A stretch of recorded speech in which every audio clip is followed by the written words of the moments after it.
Hello, आप सभी का स्वागत है learn next nursing that is LNN academy पे। दोस्तों, आपके लिए बहुत बढ़िया सी नर्सिंग ऑफिसर की lady health visitor, ANM, pharmacist, radiographer, physiotherapist, ECG technicians and जो अटेंडेंट होते हैं, हॉस्पिटल अटेंडेंट, नर्सिंग ऑर्डर, सबकी वैकेंसी लेके आया हूँ जो कि निकली है गवर्नमेंट ऑफ इंडिया की तरफ से। ओके, देखो इसकी जो रिक्रूटमेंट है वो स्टाफ सिलेक्शन कमीशन के तरफ से करनी जाने वाली है।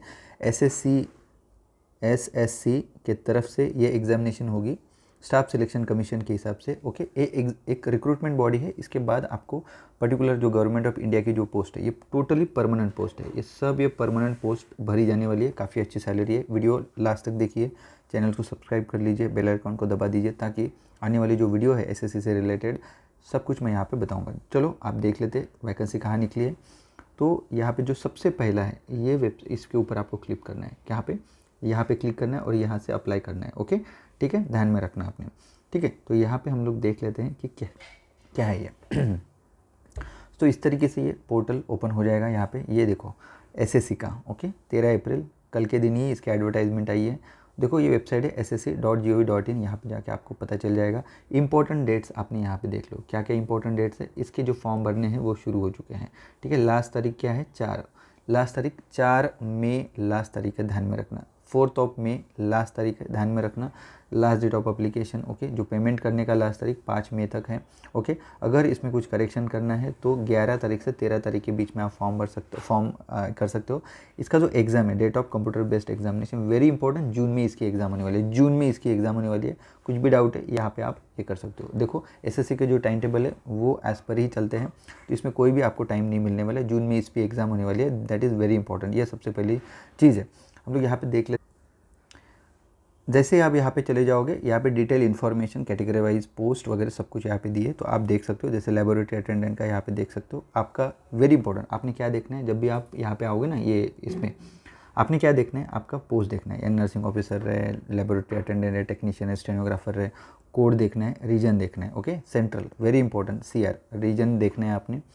नेम ऑफ डिपार्टमेंट, कौन से डिपार्टमेंट के अंडर आप अप्लाई करने वाले हो। एज क्या है, देखो age is very important. Pay scale कितना है, एग्जामिनेशन लेवल, यानी जो एग्जामिनेशन होने वाली है, जो पेपर कैसे होने वाला है वो भी मैं आपको यहाँ पे बताऊंगा, उसका लेवल क्या रहने वाला है। और यहाँ पे आपकी कैटेगरी वाइज वैकेंसीज पूरी देखना है। ओके, सबसे पहली पोस्टिंग हम लोग यहाँ पे देखेंगे नर्सिंग ऑफिसर की पोस्टिंग का है। ओके, सो देखो यहाँ पे नर्सिंग ऑफिसर की पोस्ट है, ये देख लेना आपने, ये देख लिया आपने। ओके, देखो यहाँ पे central government health scheme CGHS, पहले CGHS की अलग से एग्ज़ाम होती थी, बट अगर आप सोचोगे कि CGHS कहाँ पे होता है, तो देखो बहुत जगह पे CGHS है, आपको पता भी नहीं है। आपके शहर में CGHS की डिस्पेंसरी, CGHS ये जॉब सिर्फ डिस्पेंसरी बेस्ड, इसके कोई हॉस्पिटल नहीं होते, ये डिस्पेंसरी बेस्ड यहाँ पे होता है। वेरी इंपॉर्टेंट, 8 to 2 का ही ड्यूटी होता है यहाँ पे CGHS का। और central government, purely central government के अंडर में आती है ये CGHS की जो वैकेंसी है। Health and family welfare, government of India के तरफ से वैकेंसी है। देखो 18 से 30 के अगर एज ग्रुप में हो, देखो यहाँ पे जो एज रिलैक्सेशन है वो अलग से, जैसे SC ST का जो 5 साल का एज रिलैक्सेशन है, OBC का 3 साल का एक्सपीरियंस है, तो 30 साल तक ओपन वाले जो कैंडिडेट है वो 30 ईयर्स तक का फॉर्म भर सकते हो। लेवल 7 की सैलरी मिलेंगी, ये 44,900 आपका बेसिक बनेगा। जैसे सेंट्रल गवर्नमेंट एम्स को, ESIC को, RRB को मिलता है, वैसे सेम सैलरी है यहाँ पे। ओके, बट ये प्योरली सेंट्रल गवर्नमेंट है, very important, purely central government है। इसका जो डिफिकल्टी लेवल है 10+2 यानी 12th के लेवल का पेपर आएगा यहाँ पे। ओके, पेपर का पैटर्न क्या होगा वो मैं बताऊंगा। टोटल वैकेंसी 107 है, वेरी इंपॉर्टेंट, टोटल वैकेंसी आपकी है। तो यहाँ पे देख सकते हो ये ओपन की वैकेंसी है, बाकी कैटेगरी के हिसाब से आप यहाँ पे देख सकते हो EWS की। ओके, देन उसके बाद ये ओपन की कैटेगरी, ये SC की रहेंगी। ओके, ये OBC की रहेंगी और ST की रहेंगी। इस तरीके से वैकेंसी है। बाकी ये जो वैकेंसी एक सर्विसमैन PWD की जो वैकेंसी है यहाँ पे दी है, ये नर्सिंग ऑफिसर की है। उसके बाद यहाँ पे फार्मासिस्ट की वैकेंसी, फार्मासिस्ट भी होम्योपैथिक वाले अलग है, आयुर्वेदिक वाले अलग है, लेडी मेडिकल अटेंडेंट है फीमेल्स के लिए 86 वैकेंसी। देखो CGHS की very important. Okay, Ayurvedic pharmacist की 38 वैकेंसी है, आयुर्वेदिक में फार्मेसी हुआ है तो। ओके, अगर फार्मेसी होम्योपैथी में हुआ तो 10। ओके, जूनियर MLT वाले के 2 वैकेंसी है। एंड बहुत सारे लोगों ने लेडी हेल्थ विजिटर का अगर कोर्स किया है आपका, तो CGHS में आपको यहाँ पे भी वैकेंसी है, 11 वैकेंसी है। LHV का अगर आपका ट्रेनिंग हुआ है तो वो भी आप यहाँ पे फॉर्म भर सकते हो, वेरी इंपॉर्टेंट। ओके, ठीक है, देन रेडियोग्राफर के लिए भी वैकेंसी है, जो एक्सरे टेक्नीशियंस वगैरह जो होते हैं 4 वैकेंसी। पंचकर्मा थेरेपिस्ट के लिए 3 है, ANM के लिए 3 वैकेंसी, वेरी इंपॉर्टेंट। देखो ANM वाले भी बोलते हैं हमको कोई वैकेंसी आती नहीं, तो उनके लिए भी 3 वैकेंसी। ECG टेक्नीशियन की 7 वैकेंसी, डेंटल टेक्नीशियन की, एक्सरे टेक्नीशियन की, ये पूरी सेंट्रल गवर्नमेंट हेल्थ स्कीम के अंडर में। एक्सरे टेक्नीशियन की 2 वैकेंसी। ओके, तो यहाँ पे आप देख सकते हो। बाकी जूनियर फार्मासिस्ट की एक वैकेंसी है। ओके, देखो फार्मासिस्ट कम क्लर्क, ओके, ऐसा अनलिमिटेड हेल्थ असिस्टेंट मेल का वैकेंसी है यहाँ पे। ओके, तो ये सब आपने देखना है। उसके बाद नर्सिंग ऑफिसर की और एक वैकेंसी आई है, ये आई है ऑल इंडिया। देखो ये कौन सा इंस्टीट्यूट है, all India institute, AIIHP। Okay, director of general health services, ministry of health, DGHS के अंडर में आती है ये वैकेंसी, ध्यान में रखना। यहाँ पे अगर आपका एज ग्रुप इसके बीच में आता है, 18 to 25 के अंडर में आता है, तभी आप अप्लाई कर पाओगे। अब बोलोगे कि सर हमको क्या अलग अलग फॉर्म भरना है, क्या नहीं, नर्सिंग ऑफिसर का फॉर्म भरो, दैट्स इट। उसके बाद आपका अगर एज ग्रुप में आते हो आप, तो यहाँ पे आप अप्लाई करोगे, उधर जाओगे तो वहाँ पे सेंट्रल गवर्नमेंट में आप चले जाओगे, लेकिन आपको फॉर्म भरना है। फीस बहुत कम है। ओके, लेवल 7 है। देखो यहाँ पे सिर्फ 10th बेस का ही पेपर आने वाला है, वेरी इंपॉर्टेंट, 10th बेस का ही पेपर आने वाला है, अगर ध्यान में रखना है। ये इसमें इसकी टोटल 8 वैकेंसी है, टोटल 8 वैकेंसी है। यहाँ पे देख सकते हो ओपन की 6 और बाकी है। Okay, ward attendant, technicians, okay, ये सब यहाँ पे देख सकते हो। और उसके बाद और एक नर्सिंग ऑफिसर की वैकेंसी है, वो भी मैं आपको दिखा दूंगा। ठीक है, यहाँ पे MTS की भी वैकेंसी है, वेरी इंपॉर्टेंट। अगर देखो गवर्नमेंट जॉब चाहिए तो मल्टीटास्किंग वाले का भी 18 जगह है। ओके, ये भी बहुत अच्छी जगह है, अच्छी वैकेंसी है। देन उसके बाद हम देख सकते हैं यहाँ पे डाटा एंट्री ऑपरेटर वाले का भी परमानेंट है, MTS 64 वैकेंसी है, national zoological park and environment, forest and climate change में। ओके, ये भी 64 वैकेंसी MTS की। तो ये सभी जगह पे आपने फॉर्म भरना है। ओके, देखो मेरे हिसाब से बहुत अच्छी अपॉर्चुनिटी है, गवर्नमेंट नौकरी आती नहीं है, अगर आपको भरने को मिल रहा है वो SSC के थ्रू रहे, कहीं पे भी रहे। ओके, तो आपने अपने एजुकेशन के हिसाब से आप सभी ने यहाँ पे फॉर्म भरना है। ओके, तो ये बहुत बड़ी वैकेंसी है, बहुत बड़ी, यानी बहुत बड़ी वैकेंसी है ये वाली। ओके, ठीक है, यहाँ पे कहा गया है नर्सिंग ऑफिसर का, और एक वैकेंसी मैंने देखा था। ओके, रेडियोग्राफर का देखो यहाँ पे वैकेंसी है, और एक नर्सिंग ऑफिसर की वैकेंसी है इसी इसमें देखो। ओके, ये आपका कैटेगरी और ये ध्यान में रखना, central leprosy teaching and research institute, DGHS के अंडर में आता है। ये भी 18 to 25 के बीच में अगर आपका एज ग्रुप है, ओपन का तो ठीक है, अगर OBC है तो 28 साल तक, SC ST है तो 30 साल तक। लेवल 7 का सैलरी है। ये 12th इसका आपका ये पेपर आएगा, 9 वैकेंसी से, ध्यान में रखना। ओके, तो ये टोटल, और MTS देखो यहाँ पे MTS की टोटल वैकेंसी लेवल 1 का ही है। देखो मैं बोलूँगा 10वीं के बेस पे सिर्फ इंडियन मेट्रोलॉजिकल डिपार्टमेंट जो है, मेट्रोलॉजिकल, ओके, जो वायुमान हवामान अंदाज जो बोलते हैं ना, मेट्रोलॉजिकल डिपार्टमेंट। ओके, तो यहाँ पे वैकेंसी आपको देखने को मिलेंगी। ओके, देखो जूनियर टेक्नीशियंस की भी वैकेंसी आपको देखने को मिल रही है, all India institute of physical and medical science, ये तो पूरा मुंबई में आता है। अगर टोटल यहाँ पे SSC की बात करूँगी, SSC की कितनी वैकेंसी है, देखो SSC की जो वैकेंसी है टोटल, यहाँ पे 3003 वैकेंसी, बहुत बड़ी 3000 की वैकेंसी है यहाँ पे। पूरा यहाँ पे पैरामेडिकल लोग भी है, नर्सिंग भी है, सबका यहाँ पे ऑयल लोअर डिवीज़न जो क्लर्क है उसकी भी है, बहुत सारी वैकेंसी। एज रिलैक्सेशन उन्होंने क्या बोला है, देखो मैंने बोला जितना आपको मैंने एज दिखाया। ओके, SC ST है तो आपको 5 साल का एक्सपीरियंस ये मिलेगा, OBC है तो 3 साल का, बाकी अपने अपने PWD कैटेगरी में अगर आते हो तो इसका रहे, एक सर्विसमैन के लिए 3 साल का आपको एज रिलैक्सेशन मिल रहा है। और एक चीज़ है, अगर आपको यहाँ पे अप्लाई करना है तो देखो हर एक यहाँ पे बोला है the candidate will have to apply for each category of post separately. अगर पोस्ट कैटेगरी मैंने दिखाया आपको, अगर वो अलग से है तो उसके लिए अलग से आपको फ़ीस पे करनी पड़ेंगी। देखो 100 रुपीज़ की फ़ीस है, 100 रुपीज़ का फ़ीस है अगर कैटेगरी चेंज होती है। ओके, पोस्ट की for each category of post separately आपको अलग करना है, और पोस्ट का कैटेगरी अलग है। अभी 3 नर्सिंग ऑफिसर की पोस्ट मैंने बोला है, तीनों के लिए अलग से फॉर्म भरना पड़ेगा आपको। CGHS का अलग है, CGHS का अलग पोस्ट है, बाकी जो है उनके पोस्ट अलग है। अगर ज़्यादा CGHS की पोस्ट है तो आप एक ही फॉर्म भरना है तो CGHS का भरो, बाकी छोटे छोटे पोस्ट है 9 या 8 वैकेंसीज है उसका अलग से भर सकते हो। हर एक डिपार्टमेंट का है। अगर कैटेगरी ऑफ पोस्ट अलग आती है, मैंने अभी कैटेगरी भी दिखाया आपको, अगर पोस्ट से आपको अप्लीकेशन या फीस अलग से, application will have to apply for each category of post separately and pay fees for each category of post. Okay, अलग से आपको भरना पड़ेगा और फॉर्म यहीं पे आपको भरना है। ठीक है, very important. Last date of application है 4 तारीख। ओके, ध्यान में। अप्लीकेशन फ़ीस कितना है मैंने बोला अभी, yes application fees only 100 rupees है। ओके, ध्यान में रखना, ओनली 100 रुपीज़ है।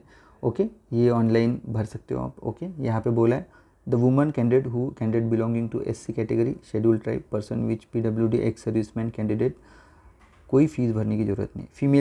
Females candidate, okay, woman candidate, the woman candidate and candidate. Okay, अगर आप ओपन से भी बिलोंग करते हो फीमेल, सभी फीमेल्स को टोटली फ्री है, फीस भरने की ज़रूरत नहीं है, कितना भी फॉर्म भर लो आप, ओके। अगर आप एससी से बिलोंग करते हो और एसटी से बिलोंग करते हो, ओके, हाँ, अगर देखो वुमन टोटली फ्री है, अगर मेल हो, फीमेल हो, एससी हो, एसटी से आपको कोई फ़ीस लगने वाली नहीं है, एक सर्विसमैन के लिए फ़ीस नहीं। तो यहाँ पे सिर्फ ओपन एंड ओबीसी के जो मेल कैंडिडेट हैं इनके लिए फ़ीस आपको पड़ने वाली है 100 रुपीज़। बाकी फीमेल्स के लिए कोई फ़ीस नहीं है, कोई भी कैटेगरी रहे, और बाकी एससी एसटी के मेल हो फीमेल हो उनको भी कोई फ़ीस पड़ने वाली नहीं है। फ़ीस आप लास्ट फ़ीस 5 तारीख तक का फॉर्म ये फ़ीस भर सकते हो, ध्यान में रखना आप, ओके। 5 तारीख तक का फॉर्म भरते टाइम पे अगर कुछ गलती हो जाती है तो वो गलती करेक्ट करने के लिए भी आपको टाइम मिलने वाला है, लेकिन वो गलती अगर ये करने के लिए टाइम पे भी आपको देखो अपनी करेक्शन के लिए भी आपको टाइम मिलने वाला है, ध्यान में रखना, 3 दिन का टाइम देने वाला है, ओके। यस, 200 रुपये का फ़ीस भी आपको देना पड़ेगा, इसलिए जब आप फॉर्म भरोगे आपके पास 1 महीने का टाइम है, तो फॉर्म अच्छे से भरिए, कोई भी गलतियाँ नहीं करना है। आपका एग्ज़ाम कहाँ पे होगा, देखो अभी अगर तुम महाराष्ट्र से बिलोंग करते हो तो आपने देखना है कि महाराष्ट्र कहाँ पे आ रहा है। यस, महाराष्ट्र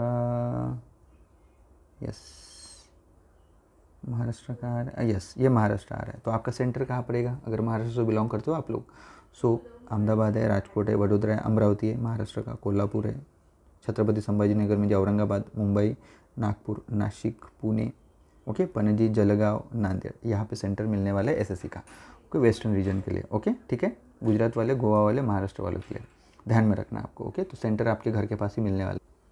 अभी बोलोगे सर पेपर कैसे भरना है, वेरी इंपॉर्टेंट, पेपर सिर्फ आपका यहाँ पे नर्सिंग कुछ नहीं पूछने वाले, ओके, कोई भी नहीं। 3 सेपरेट कंप्यूटर एग्जामिनेशन होने वाला है यहाँ पे, objective type of multiple choice examination with minimum education qualification, matriculation level का अलग पेपर आएगा, हायर सेकेंडरी का अलग लगेगा, ग्रेजुएशन का लेवल आएगा। 3 पेपर होने वाले हैं, 3 में से जो भी कैटेगरी था, अगर देखो एक नर्सिंग ऑफिसर का 10th लेवल का था तो ये भी पेपर आपको देना पड़ेगा, ओके, एंड 12th लेवल का जो है वो भी पेपर देना पड़ेगा। अगर जो भी पेपर भर रहे हो उसके हिसाब से आपको पेपर देने का, ओके। तो यहाँ पे पेपर कैसे आने वाला है, देखो 4 सेक्शन में पेपर आने वाला है, ध्यान में रख, एक ही पेपर होने वाला है यहाँ पे, ना प्री ना पोस्ट, जो फाइनल इसी के ऊपर आपका सिलेक्शन होगा, ओके, ध्यान में रखना आपको। 25 MCQ ये सेक्शन में, intelligence, general intelligence 50 marks, okay, हर एक के लिए 2 मार्क्स मिलने वाले हैं। जीए जनरल अवेयरनेस के लिए 25 MCQ आने वाले, 50 मार्क्स का होगा। क्वांटिटेटिव एप्टीट्यूड, बेसिक अरिथमेटिक्स 25 में से 50 आएगा, ओके, एंड इंग्लिश के ऊपर 25 में से 50। तो ये देखो आपको सीधी बोलूँगा, हमारा लर्न नेक्स्ट नर्सिंग का ऑलरेडी, ओके, जे महाराष्ट्रातले विद्यार्थी आहेत त्यांच्यासाठी सांगतोय, LNN अकॅडमीवर आपला जो कोर्स चालू आहे नॉन टेक्निकल बॅच घ्या, हे सगळं शिकवलं जाईल, हे सगळं शिकवलं जाईल तुमच्यासाठी, हे सगळं शिकवलं, नॉन टेक्निकल बॅच घ्या तुम्हाला फायदा 100% होणार, ओके। तुमचं DMA DHS करत राहता, CGHS वॅकन्सी पुण्यामध्ये आहे, मुंबईमध्ये आहे, नागपूरमध्ये आहे, ओके, औरंगाबादमध्ये, जिथे जिथे सेंट्रल गव्हर्नमेंटचे ऑफिसेस असतात तिथे तिथे CGHSची डिस्पेंसरी असते, हे तुम्हाला माहिती असलं। रात्री अपन अजून एक सेशन घेऊया, रात को हम लोग और एक सेशन लेंगे 10 बजे के बाद, ओके, वहाँ पे मैं पूरी डिटेल से बताऊँगा यहाँ पे, ओके। देखो यहाँ पे 60 मिनट का पेपर होने वाला है, ध्यान में रखना, total duration of examination 60 minute with sectional timer for 15 minutes, यानी समझ लो आपको 15 मिनट मिलने वाला है सिर्फ यहाँ पे, ध्यान में रखना, 15 मिनट, ओके, 15 × 60 यानी 15 × 4 सेक्शन, ओके। सो 25 MCQ आपको 15 मिनट में सॉल्व करना है, ध्यान में रखना, विद सेक्शनल टाइमर, यानी ये सेक्शन होने के बाद भी इधर जाओगे, ये सेक्शन के बाद इधर जाओगे, ये सेक्शन के बाद इधर जाओगे, ऐसा नहीं कि इधर उधर होगा, हर एक सेक्शन आपको छुड़ाने के लिए 15 मिनट मिलने वाले हैं, ध्यान में रखना। फिर 60 मिनट का 1 घंटे का पेपर है with sectional timer of 15 minutes for each part, हर एक के लिए 15 मिनट मिलने वाले हैं, ध्यान में रखना, ठीक है, वेरी इंपॉर्टेंट, ओके। अगर आप PWD वाले, अगर स्क्रिब है आपके पास तो आपको 15 मिनट ज़्यादा मिलेगा, 20 मिनट मिलेगा हर एक सेक्शन के लिए, ओके। देखो हर एक राइट आंसर के लिए 2 मार्क्स है, हर एक रॉन्ग आंसर के लिए 0.50 जो मार्क्स है वो, यानी हाफ मार्क्स आपके निगेटिव हो जाएंगे, ध्यान में रखना, ओके। अगर आप बोलोगे कि सर इसमें पेपर पैटर्न कैसे होने वाला है, सिलेबस क्या होने वाला है, देखो सिलेबस क्या होने वाला है। अगर आपका 10th लेवल का है तो जनरल अवेयरनेस में ये पूछा जाएगा, जनरल अवेयरनेस इंटेलिजेंस में ये पूछा जाएगा, क्वांटिटेटिव एप्टीट्यूड में ये पूछा जाएगा, ये पढ़ लो आप, इंग्लिश लैंग्वेज में ये पूछा जाएगा। अगर आप 12th के बेसिस पे पेपर देने वाले हो, आपका जो पोस्ट भरने वाले हो अगर इसके लेवल पे रहेगा तो जनरल इंटेलिजेंस में ये पूछा जाएगा, जनरल अवेयरनेस में ये पूछा जाएगा, एंड एप्टीट्यूड है, क्वांटिटेटिव एप्टीट्यूड में ये पूछा जाएगा, ओके, ये पूछा जाएगा, ओके, ठीक है। देन उसके बाद जनरल इंग्लिश में ये पूछा जाएगा। तो ग्रेजुएशन लेवल का तो कोई नहीं, अपना जो है 10th एंड 12th लेवल के ऊपर ही पेपर होने वाले, तो आपको इसी के ऊपर फोकस करना है। तो ये सिलेबस है, इसी की तरफ से जाना है। ये हमारा वीडियो है, डिटेल रात को हम लोग बात करेंगे इसके बारे में। ठीक है। सो सीधी बात है, आपको क्या लगने वाला है, देखो आपको फॉर्म भरने के लिए सब कुछ ये लगने वाला है, आधार बेस्ड आपको ये करना है फॉर्म भरने, जैसे आरआरबी के टाइम पे आपने फॉर्म भरा उसी तरीके से आपको फॉर्म भरना है। वेरी इंपॉर्टेंट, सब आपका जो फ़ोन नंबर है, आपका जो ईमेल आईडी है वो करंट देना है आपको। फ़ोटो कैसे अटैच करना है, फॉर्म कैसे भरना है, उसका पूरा डिटेल है ना उन्होंने यहाँ पे दिया है। देखो ये फॉर्म कैसे भरना है सब कुछ यहाँ पे।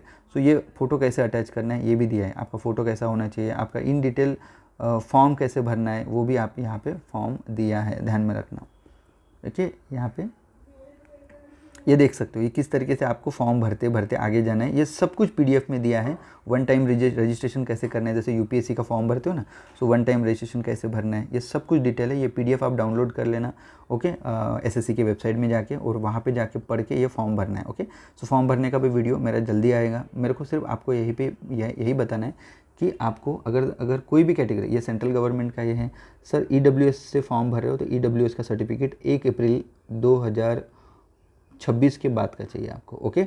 अगर आप ओबीसी एनसीएल से आते हो तो आपका सर्टिफिकेट 1 अप्रैल 2026 के बाद चाहिए। तो आपने अगर सर्टिफिकेट निकाला नहीं है सेंट्रल ओबीसी का कास्ट और ईडब्ल्यूएस का कास्ट, तो आप निकाल लो, उसके बाद ही फॉर्म भरना है। मैंने बोला था बहुत सारी वैकेंसी आने वाली है, ओके। बाकी अगर कैटेगरी है एससी एसटी के लिए कोई नहीं, आपका स्टेट का भी सर्टिफिकेट है वो चल जाएगा, ठीक है। सो आई होप सो तो आप सभी को समझ में आया। कुछ भी डाउट है वीडियो के कमेंट बॉक्स में डालिए, मैं आपको आंसर देने का प्रयास करूँगा। और रात को जो सेशन रहेगा मैं मैक्सिमम लोगों से प्रयास करूंगा, आपके जो भी डाउट रहेंगे मैं रात को 10 साढ़े 10 बजे हम लोग ऑनलाइन आएंगे, ओके। जो LNN एकेडमी का जो यूट्यूब चैनल है वहाँ पे, सो वहाँ पे हम लोग बात करेंगे, ओके। सो थैंक यू, धन्यवाद, जय हिंद।